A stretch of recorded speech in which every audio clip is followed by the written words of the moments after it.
Sing the song. Yeah. Shorty, come on, baby, shorty, tell me what it do. Y'all gotta love it. I super love God. Last year, let's smoke some kills, sip a little absolute. Say what you know about shorty, just me and you, yeah. What's good, y'all? It's your boy D-Double back at you with another video. This time we're gonna check out some SSERAFIM hate. No, we don't like hate over here. I may not like everything I listen to, but I don't hate nobody.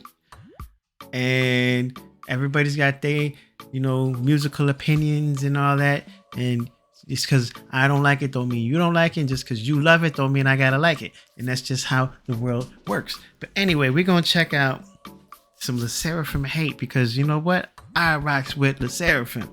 Crazy was crazy. Pierrot Pirate, or however that was called. Crazy. That was so good. So we're gonna see why people hating on these very talented young women. Now with that being said, let's go ahead. Like, subscribe, join the double team, comment down below some more stuff to check out. With that being said, let's go. SSERAFIM are named hard flop due to devastatingly low numbers in their promotions. On September 24th, a post titled SSERAFIM is a flop went viral. In only a couple of hours, the post has been viewed more than 100,000 times. In the post, a netizen uploaded the views from several of YouTube videos and shows featuring SSERAFIM. Shockingly, it seems that the group is failing to attract very... Ain't no way. Ain't no way. First of all, I don't know what that is. I do know that I wanted to check out that meow.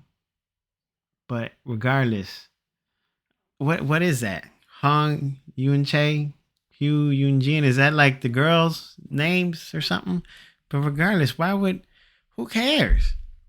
Who cares? Did the video do good? Because the video I saw did well. I don't know what this is. But anyway, let's go. Let's see if they explain it. Many viewers. This appears to be especially true. Like, who cares? That's not main content. Unfiltered.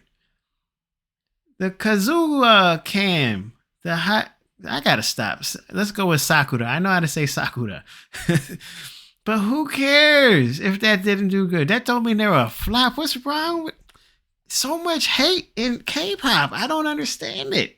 I do not understand why there be so much hate in K-pop. Please let me know, why do people hate other bands and groups for no reason other than it's not the group that they like? Who cares?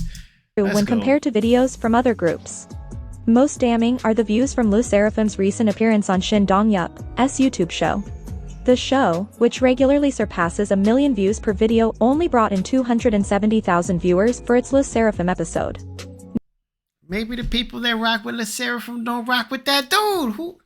Like, there's so many factors. Like, I probably wouldn't watch it, but I'll watch a new SSERAFIM video. Like, who cares? Per video only brought in 270,000 viewers for its SSERAFIM episode. And then look at this. Hold on. Rock that back. It says usually. Okay? Show the whole page. Show the whole page. Because I bet you that's probably like the top ones. I bet you that's the top ones. Now again, maybe I should be taking notes on who these people are. Jo In Sung, 2.18 million views. Maybe that's someone I need to check out. But regardless, 270,000?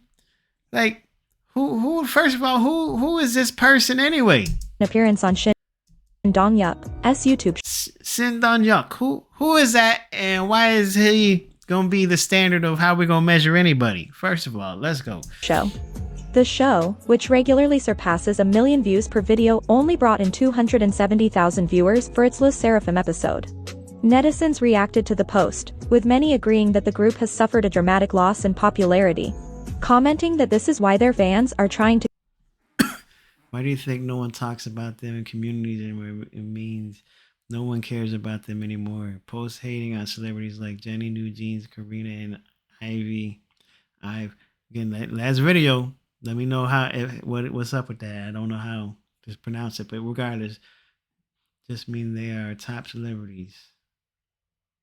Okay. There are so many posts dissing New Jeans, but the only post about the Seraphim is trying to make readers feel sorry for the group. This means they aren't even competition. Makes me realize how cold that line right there I can rock with. It makes me realize how cold the public can be. Because again, who cares? Why put so much energy into hating anybody? I don't understand that. To convince themselves that the group has a lot of international fans and that this means no one cares about them anymore.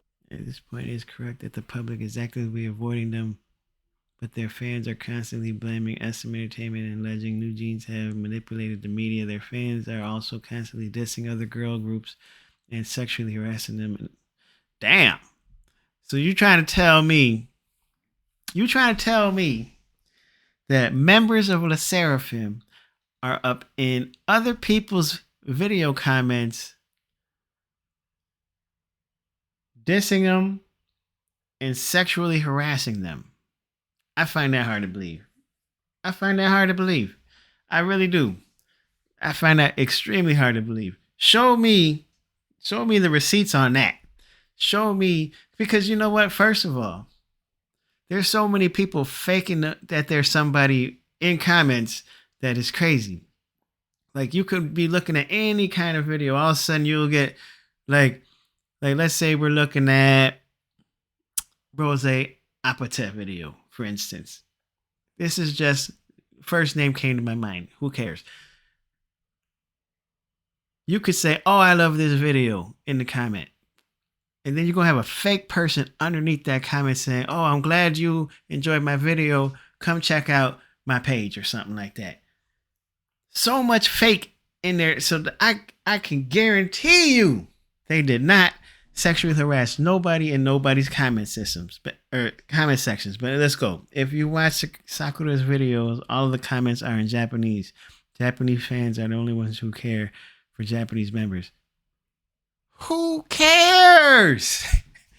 She's Japanese. Who cares? The saddest part is that despite being idols, they're known as a group you should just avoid. Yeah, because people like you want to write crap like this. And then other people want to go and follow because they're scared to sit there and say, "Why are you being mean?" Basically, like, rock with who you want to rock with. If you see hate with somebody you rock with, let this person know, hey, why you gotta hate on them? What they do to you? Did they come take food out your mouth? Did they come slap your mama? Why? But let's go. Anymore. All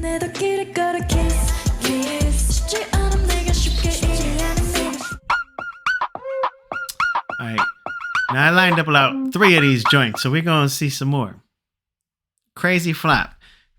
That's a bold-faced lie. They got 7 versions of this song. They got freaking like 5 remixes, 3 or 4 languages. Stop lying. Talking about this song flop. Because good God, you add them all up, I bet you that's more than your favorite artist. I bet you it's more than your favorite artist.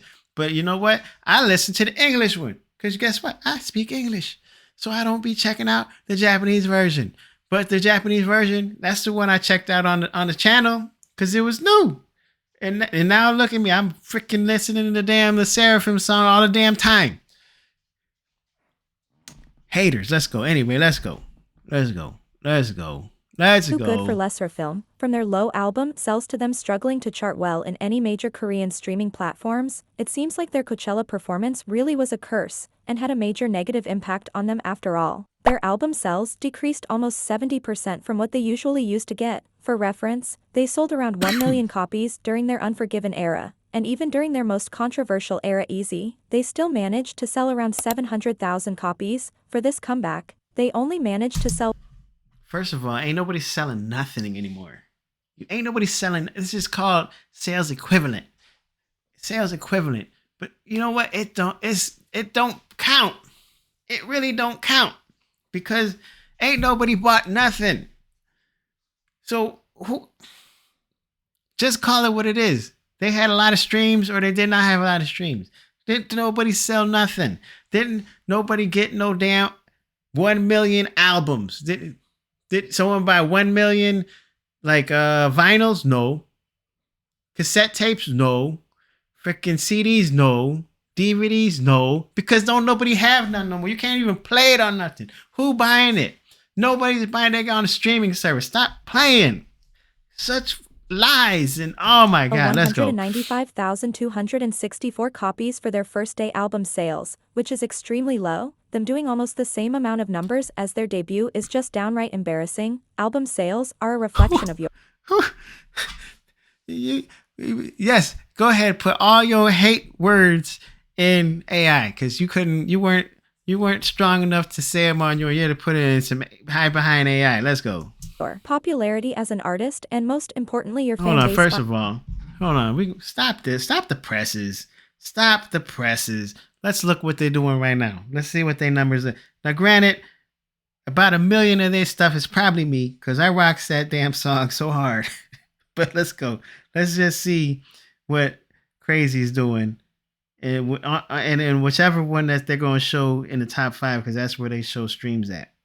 They don't show, you can't, I mean, I'm sure there's a way, but I don't know how to do it. And that's just what it is. 175 million. That don't sound too much like a flop to me. 175, almost 176 million streams of Crazy.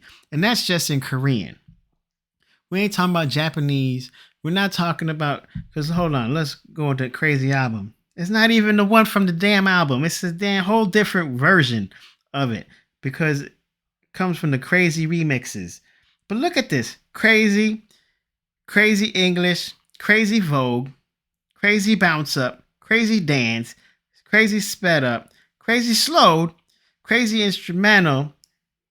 Like, and then we got Crazy Japanese version party remixes. Crazy Japanese version with JP the Wavy, Crazy Japanese version Chaki Zulu remix. You got 30 freaking versions of the song, but you're going to talk about they had 195,000. Stop playing. And that's just Spotify. We ain't talking about freaking Tidal. We ain't talking about Apple Music, any of that. That's just straight streams from one. And then we got the YouTube as well. Stop playing. Stop with the lies. Bold-faced so these lies. low album sales mean that they lost a lot of supportive fans after their whole Coachella scandal. On top of their extremely low album scandal. sale, We're going to have to their check song out has this Coachella scandal too.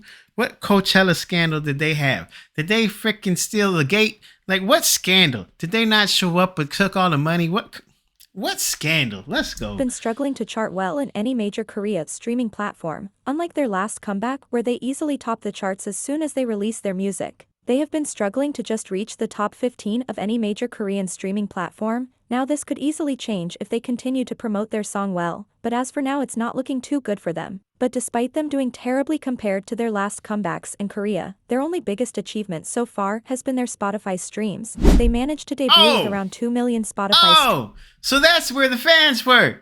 The fans were on, oh my goodness, because we didn't have it on YouTube, but you know what? They had it on Spotify, but we're going to focus on the YouTube. Man, stop playing with people. This is why people don't stop listening to somebody, because they're going to sit there and listen to this nonsense and be like, man, they must be trash. I ain't going to listen to them no more. Stop with that nonsense. Dreams, with around 500,000 of it coming straight from the USA, which is the biggest debut for a K-pop girl group this year. So they might be flopping in Korea, but at least they're doing good elsewhere. It's clear as day that HYBE is pushing them more into the Western US market. Like their song has barely been out for a week, and they have already released 7 versions of it in a desperate attempt to make sure they debut into Billboard's Hot 100. They're even desperate attempt. Desperate attempt. That's the exact opposite of desperate. Stop it. Desperate? Really desperate? Come on. If anything, that's going to impede the numbers because of the fact that there's so many damn versions to listen to. Like, oh my God, know what you're talking about before you say it. You made a whole video bashing them, and I just explained 2 seconds ago why this probably is, because they got freaking 30 versions of the song. That's not desperate. That's called we don't care. We gonna get the listens. We gonna get listens. We gonna get the listens that we gonna get, whether it's through one song or 50 songs. Because people, if they trying to hear it, they trying to hear it. Now they got versions for you to check out. Now, granted, Crazy Dance Mix is gonna take views and listens away from the regular first Korean song because it's there. They're gonna listen to that a few times and then say, you know what, I like it or I don't like it, and then they'll go back. But that's 3 listens. Times that by like 1 million people, that's a freaking massive number. Stop using stupidness to justify your point. Let's go. Ds for $1.99 to inflate their numbers. So as long as they do somewhat decent in the US market, I don't. First of all, ain't nobody in the US buying no damn CD. Stop playing. Ain't nobody in the US buying no CD. You ain't got no CD player at the house no more. You gotta put it in your damn Xbox. Stop. I don't think they really care if they're flopping and losing fans in Korea, because at the end of the day, their main goal is to get them mainstreamed. I was asked for my thoughts on their album, and here are my quick opinions on it. The fact that they released a song that requires little to no singing, after the heavy backlash they received for their poor Coachella performance, is honestly hilarious. Like, this is too funny. Even though this is a very cowardly move. It's too funny. Stop saying coward. You're the one that's hiding behind AI voices. Stop. I hope you watch it and let me know. Hey, if you made this video, I want to smoke with you. We could go ahead and have a little battle. We can have a battle. You want to talk about them, I'll talk about you. And then we can go ahead and show how you ain't even making no damn sense. Stop it. Performance is honestly hilarious. Like, this is too funny. Even though this is a very cowardly move, it's honestly the best thing for them at this point. We know half of the members can't sing. They themselves know they can't sing. So the best thing is to give them songs that require little to no actual singing, because it's... Oh my God. Every group has rap songs. Oh my God. You should be slapped. You should be slapped. Oh my God. So, just off the groups I've listened to since November, because that's when I came back. We got XG. They got songs singing. They got songs rapping. Baby Monster. They got songs singing. They got songs rapping. G-Idol. They got songs singing. They got songs rapping. We could go back to the before. Blackpink. They got songs singing and they got songs rapping. Sometimes they mix it up. Sometimes they don't. They got one damn song. One song that does that. And then, oh man, they're cowardly. They know they can't sing. Man, stop it. Can't sing. So the best thing is to give them songs that require little to no actual singing, because it's not like they are improving vocally anytime soon. Wow. But still, the fact that this song required little to no singing, and yet, Eunchae and the ballerina still managed to sound horrid on the song, is astonishing. Yoonchi's tone of voice is so awful. Like, she sounds a mess when she sings, and she sounds a mess when she raps. I don't know if I'm more repulsed or impressed by the fact that she somehow managed to debut with that horrid tone of voice. Her and the ballerina sound so tone deaf. And this is not even an exaggeration. Like, it's amazing how they sound this bad even after the producers edit and put auto-tune over their actual voices. If they still sound this bad while rapping, that lets me know they still sound awful while singing. Like, I was enjoying the song up until Yoonchi's verse came up. Anytime she opened her mouth on the track, I wanted to turn the entire song off. But besides that, I actually liked it. It was fun and catchy, the music video was cute, and I enjoyed the voguing aspect of it. The visuals were nice. 1-800-HOT and fun lyrics were atrocious. The only thing that saved it was the electrical guitar instrumental they used. It made the song tolerable and somewhat enjoyable to listen to. Pierrot sounds like a bootleg version of Gun by Doja Cat. Yoonchi's horrid voice almost ruined the entire song for me, but despite that, I actually really liked it. I like the opera effect they added into the song. It was clever and well executed. It was the highlight of the entire track for me. All in all, after their entire Coachella incident and now this album, SSERAFIM is honestly a joke to me. I can't take them seriously, except for Chaiwon. And we're gonna check out that damn thing. I don't see the rest of them as an actual artist. I see them as overly glorified backup dancers. They're kind of like Ice Spice in the way, not that talented or an amazing artist, but they will give you a few bops and amazing performances. First of all, stay in your lane. Stay in your lane. Even though I can't stand American music right now because it's all the same crap and whatever. But hey, Ice Spice killing them right now. Ice Spice killing them right now. Like them songs go hard. They're not lyrically clever. and they're not going. She ain't gonna kill you with bars, but it's good. It's better than most of the crap that the U.S. is putting out right now. So stay in your lane on that one. Not that talented or an amazing artist, but they will give you a few bops and amazing performances. My mistake was putting them on a higher pedestal than they actually were. All right, what we got now? The truth behind the SSERAFIM's comeback. Let's go. SSERAFIM fans thought that once the Easy era was over, the controversies and criticism against the group would also go away. Little did they know that not only did things get worse, but the hate train doesn't seem to be stopping anytime soon. On August 30th, SSERAFIM made their comeback with their 4th mini album, Crazy, after a few weeks of controversial promotions. And when we say controversial, we mean that there was always a group of people that had problems with everything they were releasing. Whenever teaser pictures were released, there were always fans of other groups who would claim that they plagiarized their favorite group and that the group didn't have any originality. Some teasers— Haters. That's all that is haters. Haters aren't happy until their hate has influenced enough people to be haters too. That is so sad. That is so sad that there's that many haters and bullies out there.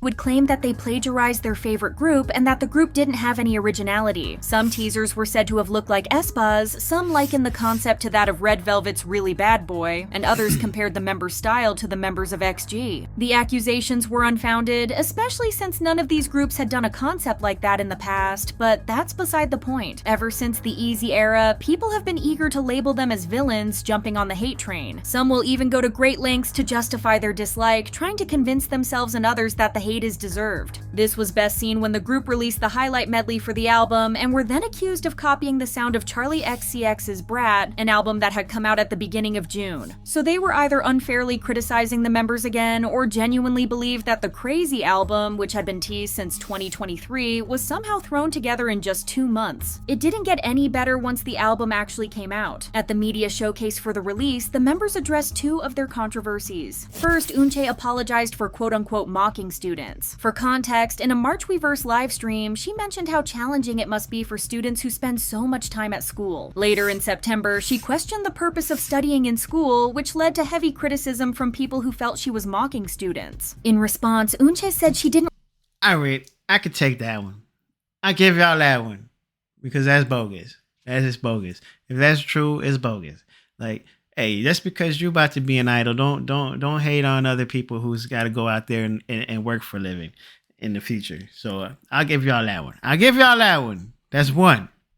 That's one piece of deserved hate. But let's go. Led to heavy criticism from people who felt she was mocking students. In response, Eunchae said she didn't realize the impact of her words because she saw it as just a casual chat with fans.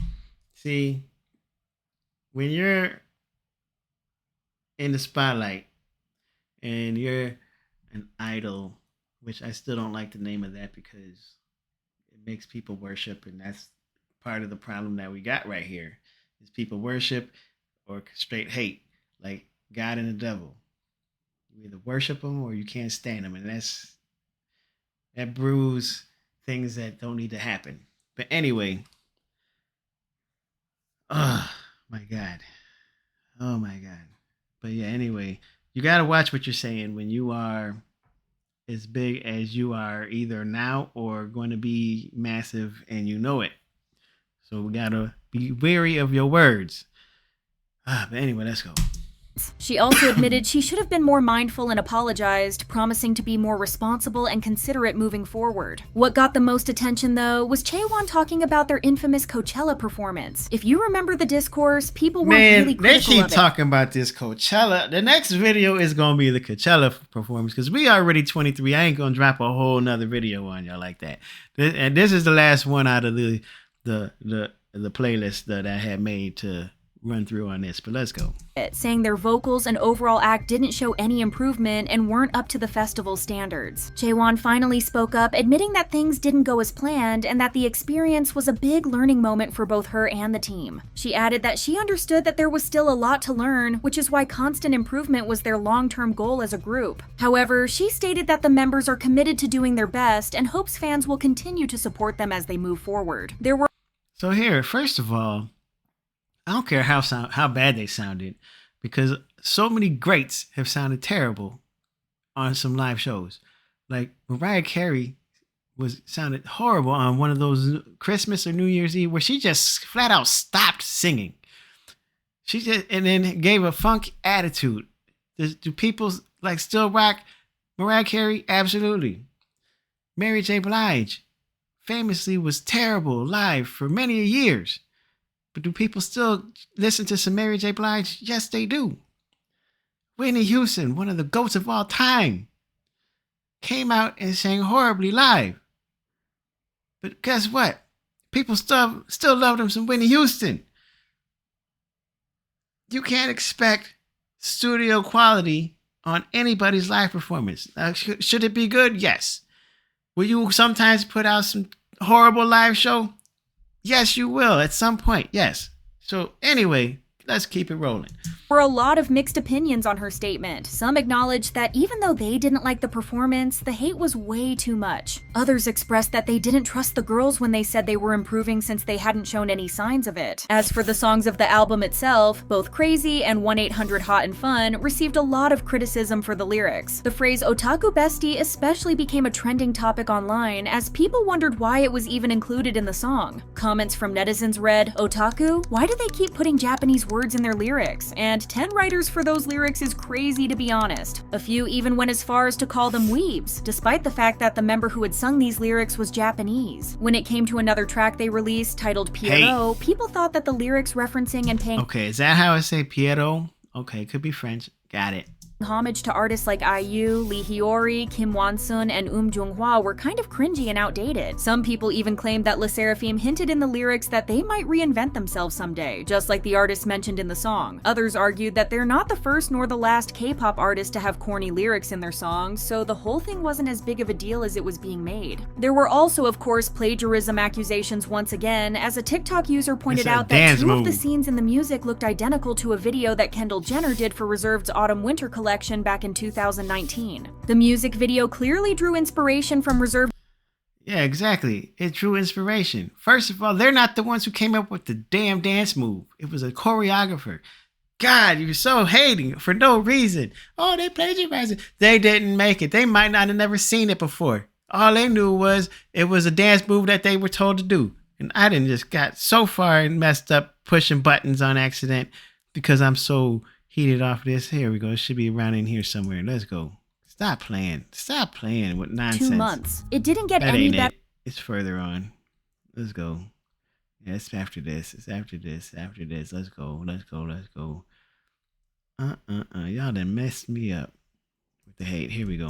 To a video that Kendall Jenner did for Reserved's Autumn-Winter collection back in 2019. The music video clearly drew inspiration from Reserved's video without copying it directly. Again, SSERAFIM isn't the first group to reference the work of someone else, and they certainly won't be the last, so making a big deal out of nothing is counterproductive. On a related note, there was plenty of discourse over their live performances, which was expected considering how high expectations were. With the easy encore, the Coachella stages, and the constant statements from the members saying that they were practicing and improving, everyone's eyes were on them. And they didn't disappoint. Their first performance was on KBS Music Bank, and it was obvious that the mics were on the entire time. You could clearly hear their voices, and Kazuha's claps were also heard loud and clear at some point. But even though this is what the public has been asking of them, they still have a lot of thoughts, and they aren't positive. A few argued that they used a pre-recorded live AR. Some said that they sounded out of breath, while others called their concept was lacking in general. Still, the majority of people agreed that the girls had shown improvement and were finally performing live, meeting the demand that had been growing for months. The biggest worry about the comeback was its poor performance with low stream counts and sales figures. According to a post on the online forum The Coup, Crazy went down by 31 places on the Daily Melon ranking, which is a pretty big downfall for a group of their caliber, so why did it happen? Well, netizens have different explanations for this, including the situation between Hybe and Min Hee-jin, their singing controversy, the song not being generally public-friendly, and so on. Some listeners weren't concerned, suggesting that SSERAFIM are one of those groups who tend to climb up the chart slowly. However, as of September 3rd, they have dropped another 3 spots on Melon and are now at number 76, so it's left to be seen whether they will top the charts once more or if they will have their first quote-unquote flop comeback. Their sales have been even more disappointing, which has raised discussions over whether SSERAFIM is falling off or not. To be more exact, on September 3rd, a netizen made a post about the group's 4th day sales, showing that there was a stark drop compared to their previous albums, Unforgiven and Easy. For example, their debut album Fearless sold 176,861 copies. Following that, Anti-Fragile saw 408,833 copies sold, and Unforgiven peaked at 1,024,034 copies. Easy wasn't as successful as the other ones, but it still managed to sell a notable 783,358 copies. In stark contrast, Crazy only sold 195,264 copies on its first day, less than a quarter of their last album's first day sales. It's not like the numbers are low on themselves because selling 200,000 albums is an impressive feat in itself, but when you compare it to their previous ones, you can understand why people are shocked. However, fans claim that there's an explanation for that. Hunteo charts froze for 6 full hours, and when they finally updated, sales suddenly jumped by 200,000. This clearly points to a glitch in the chart rather than a real drop in sales. Even with all these problems that started before the album even dropped, the biggest controversy surrounds accusations that Eunchae mistreated staff. On September 1st, online communities were filled with screenshots from HYBE staff members' social media posts. In the pictures, the employees showed how Eunchae had stuck stickers with her face and the word crazy on their personal items like tumblers, laptops, and spray bottles to promote the comeback. She even signed a staff member's Stanley Cup. The staff members playfully wrote about how Eunchae had turned them into her victims, saying that she had done so when they were distracted. This should have all been taken for what it was, a funny moment between the staff and Eunchae, as they were obviously amused and endeared by what she did. However, netizens ended up being offended in the name of staff, hurling some of the most outrageous accusations at Eunchae. One commenter said that they would be very pissed off if someone added a sticker to their private property and signed it. Another claimed that Eunchae had created a lot of problems for the employees and for herself by placing the stickers there. A user also said that she was What kind of problems? Did they go home and cry? Did they lose sleep? Did it take food out their family mouth when they got home? Hey, what problems could a sticker cause? That probably they said that it was cool. 2, they signed your Stanley. That just made it worth more than the damn Stanley. Like what's wrong with people? What's wrong with people? Power tripping the staff, as they wrote, "Do you think when Eunchae asks the staff if she did anything wrong, the staff member would be able to say so? She keeps acting this way because no one can tell her she's wrong." As you might have guessed, the issue wasn't as deep as they thought it was. The group's performance director, the one whose Stanley Cup Eunchae had signed, said that she was the one who had asked for it. She asked the public not to misunderstand and said that she was carrying it around all day. Following the clarification, many were furious at the double standard. They argued that male idols always get a pass for their actions, while a female idol is unfairly labeled as a power-tripping villain just for sticking a few stickers around. Despite any criticism they face, the members of SSERAFIM continue to grow and improve, and in the end, they won't be defined by the negative labels people try to put on them. Haters, no, we ain't gonna check this one out. We done. We 32 in. We ain't gonna check out how they became the most hated group in K-pop. Nope. SSERAFIM were one of the top groups of the 4th generation, and it seemed like they were going to be on top for a long time. Wow. But who knew that a single performance would lead to SSERAFIM? Yeah, we're going to check out that performance probably next. But anyway, we ain't going to check that one out. We too deep in now. But anyway, I can't stand haters. Can't stand haters. And hating for no reason. Like, they just be looking for a reason to troll. They look for a reason to troll. And then other people want to go and jump on board too. Don't make no sense. Like James Brown said, is the music good? Does it make you feel good? Then it's good. Stop playing. But anyway, let me know why they're getting some hate. Let me know if you hate them. And why, if you do hate them, why you hate them. And don't give me no, because she put some stickers. Because they had a crazy live. And yeah, they ruined Coachella with a scandal. Ooh, no, it wasn't no scandal. But anyway, let me know. Because if you got the hate, I want the smoke. So go ahead, give it to me. I don't care. I'm gonna sleep all right tonight. Either way. But anyway, let me know what you thought of the video. Go ahead, like, subscribe, join the double team. Comment down below some more stuff for you to check out. With that being said, I'll see y'all on the next one. Peace.